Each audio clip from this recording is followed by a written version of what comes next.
Et là, on commence à mieux comprendre la maladie. Plus on connaît le virus, plus on connaît l'histoire de la maladie, à la recherche pour essayer de trouver des traitements. 1996, une année majeure dans l'histoire du sida, découverte de la trithérapie. Alors, la conférence mondiale du sida se passe à Vancouver, arrivée de molécules extrêmement importantes, puissantes, qui s'appellent les inhibiteurs de protéases. À l'époque, c'est du Crixivan, du Viracep, du Sakinavir ou Enviraz, du Norvir à pleine dose. Il y a des gens qui ont connu ça, les grosses doses de Norvir, 6 comprimés 2 fois par jour. Donc, des médicaments puissants, mais qu'on sait qu'il faut associer à d'autres médicaments. Sinon, le virus trouve la façon de muter, de résister.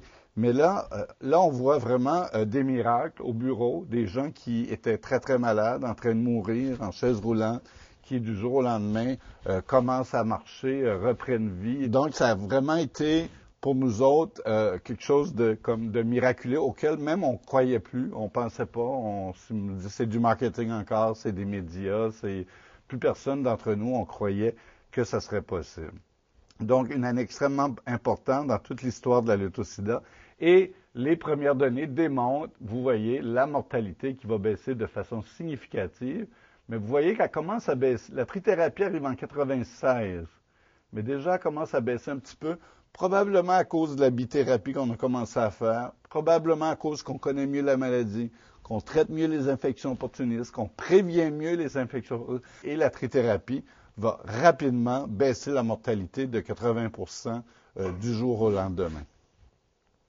Au Québec, vous voyez, même chose, alors on n'est pas différent des autres, mais vous voyez, en 1994, la mortalité commence à baisser et va baisser de façon significative, mais cela dit, il y a encore malheureusement des gens qui meurent du sida alors qu'ils ne devraient pas.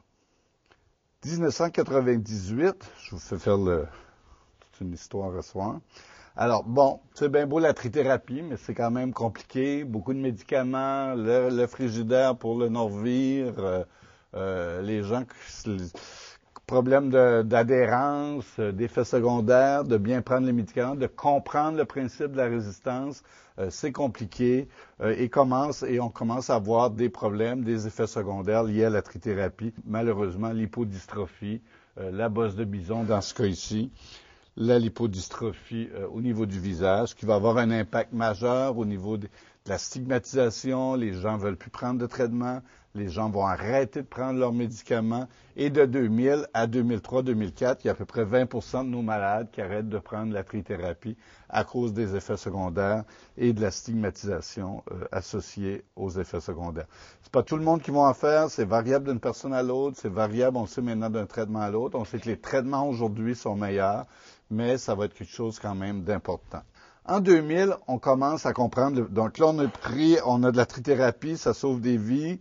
Mais en même temps, il y a des effets secondaires importants. En même temps, c'est compliqué, c'est beaucoup de pilules à jeun, aux 8 heures, avec nourriture, sans nourriture, diarrhée, boire 2 litres d'eau. C'est pas simple. Il y en a qui le font bien, d'autres qui le font moins bien. Et on commence à comprendre que c'est possible de développer de la résistance. Donc, il y a des virus. Et là, c'est en 2000 qu'on commence à comprendre le principe de la résistance. OK, en 2000 aussi, on commence à faire de la prophylaxie post-exposition sexuelle. On sait que si on traite les femmes enceintes avec la trithérapie, presque plus d'enfants qui naissent avec le VIH. On sait que les médecins ou infirmières qui se piquent un accident, si on donne un traitement, on sait qu'on diminue le risque. Alors on dit, pourquoi les gens qui ont des accidents de condom ou peu importe, on ne pourrait pas donner une trithérapie pour un mois? Et on commence à la clinique à donner de la trithérapie en prophylaxie post-exposition sexuelle en 2000. À date, on traite nos patients selon les T4. Puis les T4, la plupart d'entre vous, vous le savez, c'est très, très variable. La charge virale, c'est un petit peu plus précis. Mais à l'époque, on ne connaissait pas du tout la charge virale. On a traité avec les T4 quand ça bougeait, mais ça ne nous disait pas donc si le médicament était efficace. Ça nous donnait des doutes, des indices, mais pas comme aujourd'hui, de dire qu'un médicament de trithérapie, après 1 mois, 2 mois, on sait si la personne est indétectable, si elle développe des virus, des mutations, etc. C'est vraiment le test qui va être extrêmement important pour nous permettre de suivre nos malades. Alors, les 2 tests les plus importants, les T4, la charge virale, c'est comme ça qu'on va suivre nos malades. Et des tests de résistance, alors on commence à faire des tests de résistance. Ça, c'est un patient qui est résistant à peu près tout. Donc aussi, on commence à découvrir qu'il y a des gens qui peuvent contracter même des virus résistants. Il va y avoir entre 5 et 10 des gens qui, dans des nouveaux diagnostics, on fait toujours un test de résistance au départ parce qu'on peut contracter un virus résistant d'un autre malade. C'est en même temps la conférence internationale sur le sida en Afrique du Sud en 2000. Le monde réalise l'ampleur que le sida a sur le monde. Des millions de personnes qui meurent en Afrique tous les jours, des orphelins, des enfants atteints du sida et des orphelins tout simplement de personnes. Et là, il va y avoir beaucoup d'impact médiatique. En même temps, dans les pays riches, depuis 1996, on a accès à la trithérapie et il y a eu une espèce de mouvement de désolidarisation entre les pays riches et les pays pauvres. On le voit dans les conférences internationales. Les médecins des pays riches vont aux conférences sur le traitement et les effets secondaires. Les médecins des pays pauvres vont aux conférences sur la prévention. Et c'est vraiment... Alors qu'avant, tout le monde à peu près allait aux mêmes conférences. En même temps, le Congrès d'Afrique du Sud montre au monde l'importance et commence des organisations comme Médecins du Monde, Médecins sans frontières et d'autres organisations communautaires commencent à militer pour la lutte, pour les génériques, pour l'Afrique du Sud. À l'époque, en 2000, il y a à peu près moins de 1% des gens qui ont accès à la trithérapie. Aujourd'hui, en 2009, il y a à peu près 20 à 25% des gens qui en ont besoin, qui ont accès à la trithérapie. Il y a donc quand même eu un impact de ces organisations-là. Bon, ça, l'origine, ça a toujours intrigué bien le monde, d'où ça venait. Et là, on commence à pouvoir, avec des mesures archéologiques, de vraiment savoir d'où le virus vient. Et on pense vraiment, donc c'est du Congo. Aujourd'hui, il y a encore des études encore plus précises qui démontrent qu'il y a probablement eu des épidémies à la fin des années 1800, probablement par des chasseurs qui se sont blessés avec un virus. On sait que le virus chez le singe ne cause pas la mort. Chez l'être humain, il a fait des mutations. Donc, on est parti du SIV au VIH. Et là, il a commencé à développer, faire des mutations. Et il va y avoir des petites épidémies. Il y a des gens qui vont mourir. On ne saura pas pourquoi. La connaissance n'est pas là. La science n'est pas là. Et c'est que très, très récemment qu'on commence à connaître vraiment l'origine du VIH. 2004, on commence à des nouvelles classes de médicaments arrivent, les émetteurs de fusion. On a beaucoup de patients qui sont résistants à de nombreux médicaments. On a des patients qui sont en attente de médicaments. Et vraiment, c'est une époque un petit peu... La trithérapie a marché un bout. Elle a eu tous les faits. Et là, on a plusieurs patients qui sont résistants et que leur système immunitaire continue de se détruire et que la charge virale continue d'augmenter. Et là arrive un médicament, le Fuséon à l'époque, qui a été compliqué parce que c'est en injection, un peu compliqué, beaucoup d'effets secondaires, mais en même temps très, très efficace qui a sauvé des vies. Et on commence à mieux connaître au niveau du virus comment on travaille et au niveau des classes. À Toronto, la conférence sur le sida où notre premier ministre n'a pas montré sa face et a préféré envoyer la belle Michaëlle Jean. On pense qu'il a bien fait quand même.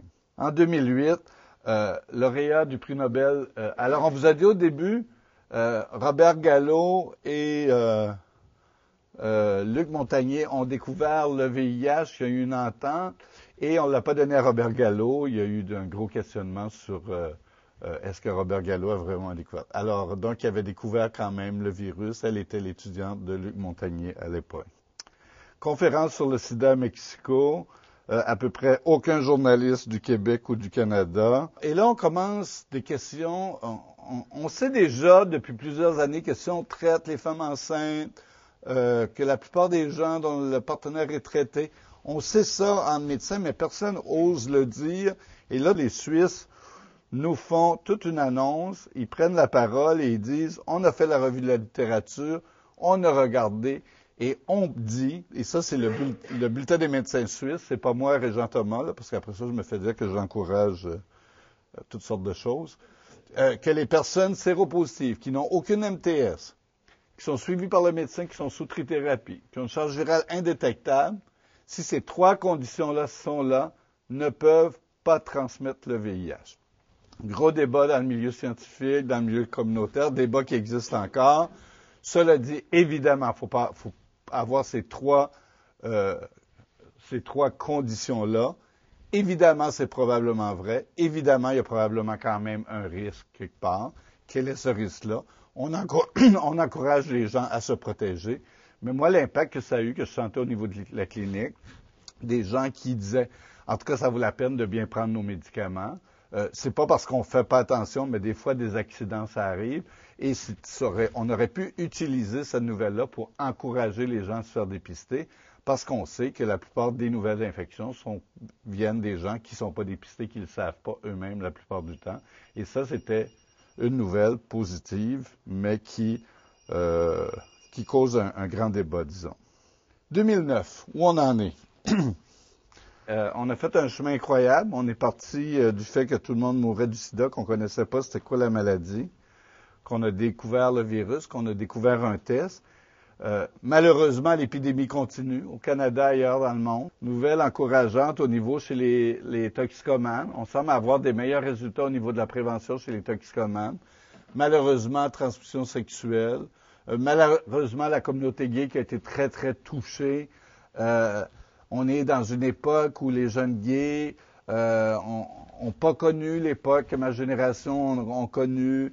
Il n'y a pas tant d'éducation sexuelle qui se fait que ça dans les écoles non plus. Il n'y a pas de cours de formation personnelle et sociale depuis 2003. Et ce qu'on voit, nous, en clinique, alors c'est vraiment, pas juste en clinique, mais une augmentation principalement au niveau de la transmission sexuelle, alors qu'il y a un certain succès probablement dans les programmes d'échange de seringues et qui a été beaucoup supporté au Québec. Conférence la plus importante au niveau scientifique à Montréal, 2009. Aucun journaliste du Québec n'est présent. 4000 scientifiques. Grosse nouvelle à quoi? Je vous en ai parlé tantôt, 2009. Grosse nouvelle. La nouvelle était tellement grosse que personne n'en a parlé à peu près au Québec. Alors, la presse en a parlé parce que je les ai appelés. Il y a une bonne nouvelle, positive pour une fois. Pouvez-vous parler de quoi de positif? Et il y a un Allemand qui a reçu une greffe de moelle. En fait, c'est un Allemand qui est séropositif depuis 10-15 ans. Et il développe une leucémie. Et pour sa leucémie, on doit lui faire une greffe de moelle osseuse. Et pour les médecins allemands ont été très vite. On sait qu'il y a 1 à 3 % de la population qui est résistante au VIH. Il y a eu des études à l'époque chez les prostituées au Kenya, et on avait découvert que des personnes qui ont un certain génétique sont résistantes. Malgré des milliers de répétitions, des charges virales élevées, ils ne contractent pas. Leur système immunitaire défend. Alors les Allemands, ils ont pensé à ça. Ils ont dit, on va prendre une moelle osseuse qui a qui correspond tout absolument pour avoir la greffe, mais en plus, on va prendre un donneur qui a ce gène-là. Et aujourd'hui, on est rendu 3 ans après, il était sous trithérapie, il n'y a plus de médicaments contre le VIH depuis 3 ans. Son système immunitaire est complètement remonté, et même, ce qui est le plus impressionnant, même son test anticorps du VIH est en train de se négativer. Alors, c'est vraiment ce qu'il y a de plus près de guérison dans l'histoire du sida. Je pense que l'autre grande bataille dans la lutte au sida, c'est la question des préjugés. Pourquoi une personne sur 3 au Canada ne sait pas qu'elle est infectée par le VIH? Parce que beaucoup de gens encore ont peur. Moi, je suis tout le temps déçu de voir les préjugés, même dans la communauté gay, qui ont été les plus touchés par l'épidémie du sida. La différence entre les jeunes et beaucoup qui nous disent qu'ils n'en parlent pas, personne n'en parle, ils sont pas. Je veux dire, c'est pas normal qu'un milieu comme ça qui a été si touché soit pas capable de parler de ça. Mais il faut dire que le sida, c'est une maladie qui est taboue en Afrique, même si dans certains pays d'Afrique, 35% des gens sont atteints, qui est tabou dans le village gay de Montréal, qui est tabou chez les toxicomanes à Moscou. C'est une maladie. C'est la différence entre le cancer et d'autres maladies. C'est toute la stigmatisation. Et malheureusement, ça aide pas. Et en plus, ça touche des personnes déjà marginalisées. Mais c'est le grande lutte dans le sida. Je trouve qu'il faut continuer, malheureusement.